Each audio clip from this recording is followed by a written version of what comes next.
Hello, and in this video we're going to be talking and discussing how to homeschool your child if you're a single parent. I know there's a lot of concerns about the possibility of doing that, and geez, how can I even do that and I have to work and all this? Well, we'll be delving into the answers to those questions in this video.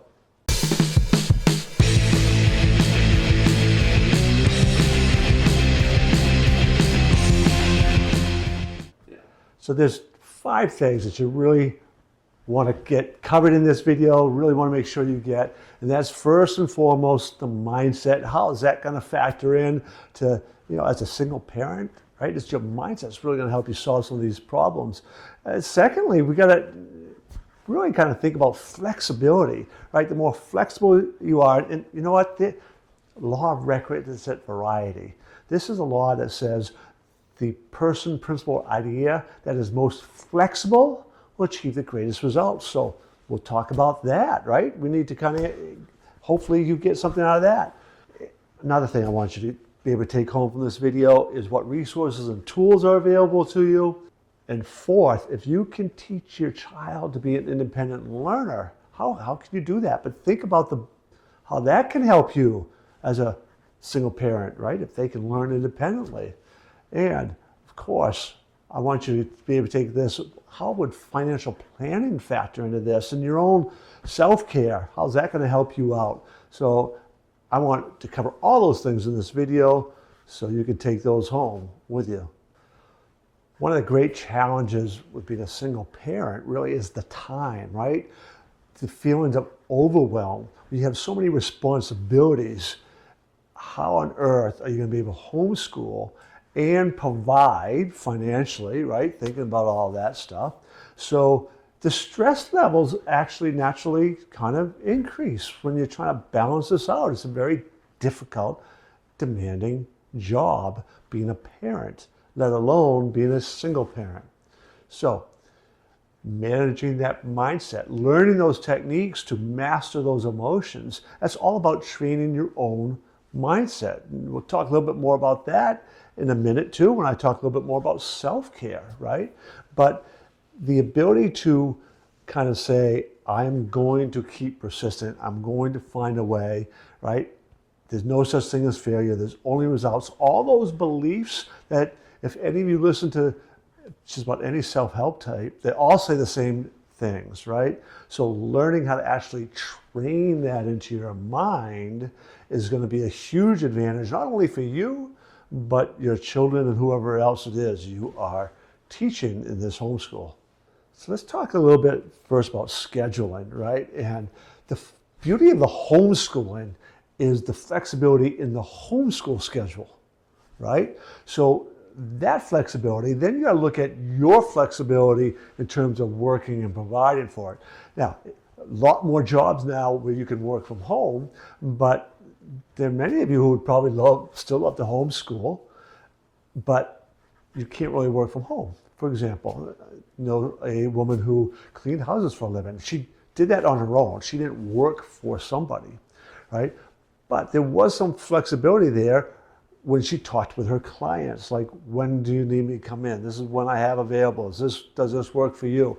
And when she built her schedule out, she would then know when she has to be out and then what she would have to do with her children, right? So that sort of flexibility from both the homeschooling side, doesn't matter when you are actually in your homeschool, and your own work schedule, you can then begin to look at the resources you have to kind of make this all work. But the flexibility is a wonderful thing about homeschooling.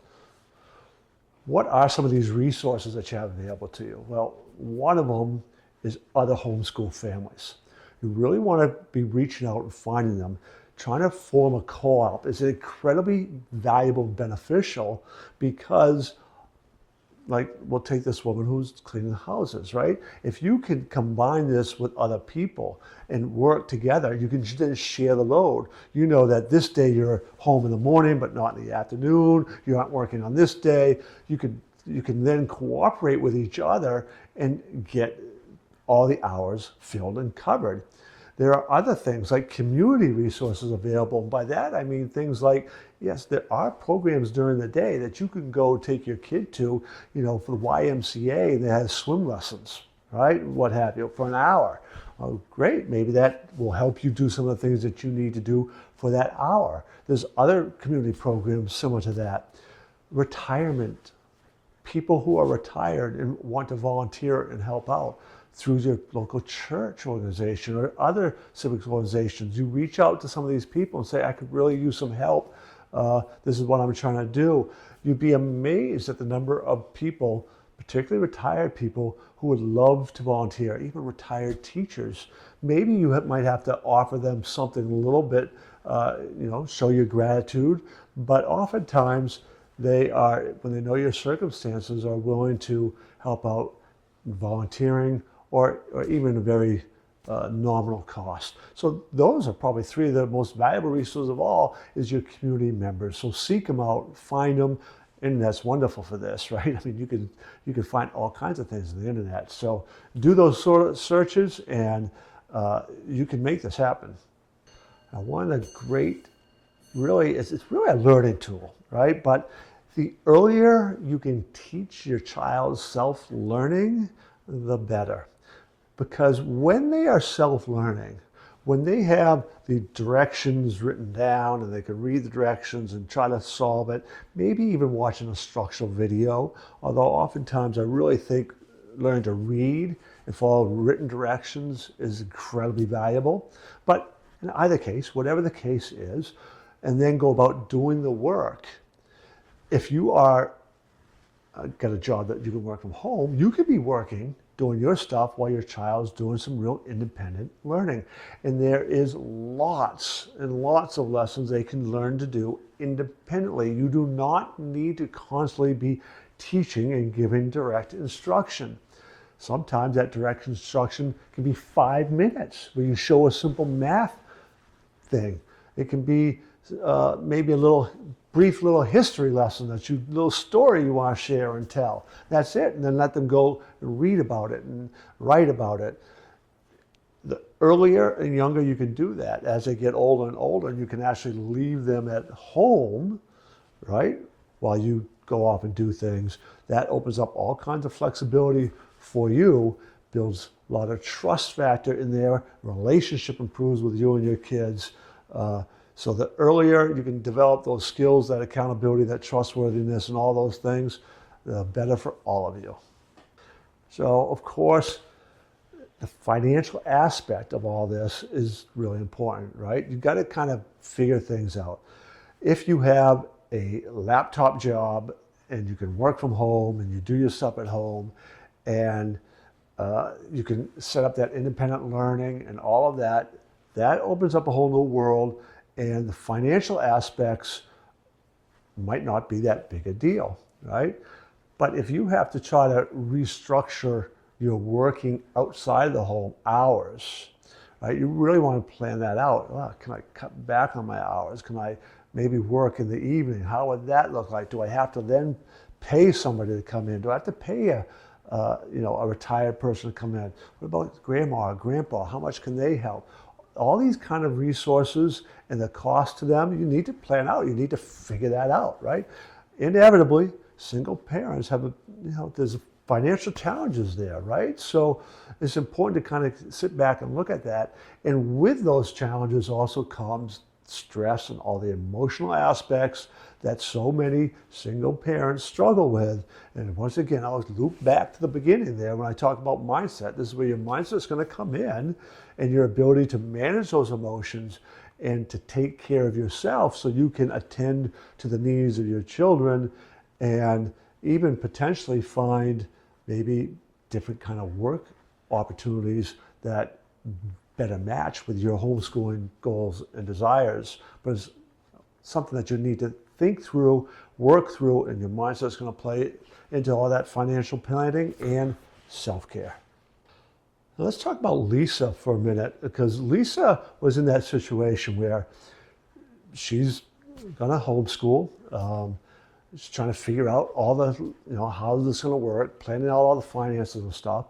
And she actually talked with her boss about being able to do, because a lot of the stuff that she did, it was more clerical kind of stuff, she really felt she could do at home, right? With modern technology, it wasn't just about the laptops, taking some phone calls, things like that.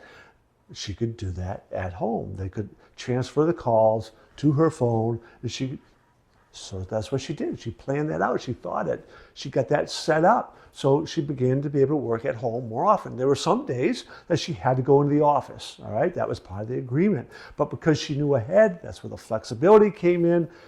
Bottom line is, Lisa made it work by using her mindset, using the resources available, talking to her boss, figuring it out because she was motivated to do it. She knew it was going to be beneficial for her kids and the relationship he had with her kids, and it was. And her children did exceptionally well and got through their homeschooling and went on to college and actually did better than she did. I do encourage you to subscribe to this channel.